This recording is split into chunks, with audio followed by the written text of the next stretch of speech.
indigenization actually means that we shouldn't have to leave everything behind when we go to public school. My community, we never look at one person as having the answers, but we look at a gathering people, people who are willing to sit down and listen to each other.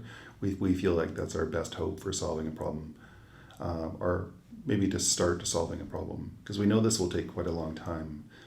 We're talking about race. There's discrimination in any group, but racism is actually a structure, and the structure of the school is, a Canadian structure, which is inherently racist against Indigenous people. And as best as possible, there's people working within the school to, one piece at a time, undo some of those structures or make more room within those structures to recognize, Indigenous education, Indigenous people. But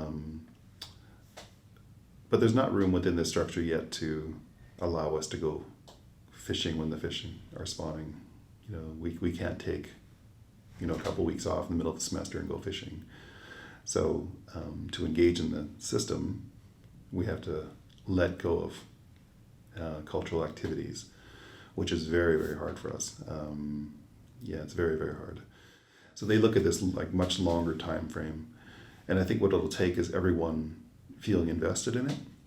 Because right now, I think a lot of people are unsure how they fit into indigenization. So, people can barely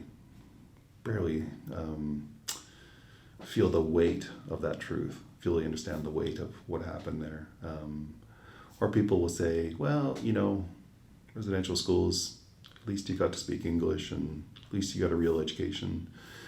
And none of us came out of that place with a good education. That's not what that place was for. So that the truth of that situation is not fully realized yet. And once we do that sort of truth and reconciliation work, then we can actually start a more realistic indigenization. We're all sort of assimilating. And I think if everything was fine, we would give up on our languages and cultures, but languages and cultures tend to have some beautiful ideas within them and some beautiful teachings, important teachings. Not just environmental teachings, not just social or spiritual teachings, but there's lots of beauty within cultures. And I know that historically we had a lot of room. We made a lot of room for each other. We were extraordinarily intercultural on this coast, and it worked just fine. Nobody had to assimilate. Nobody had to give up their culture. You could simply respect them for who they were. So I absolutely know we've had that in our history, and I believe that we can get it back so that people don't feel bad about who they are.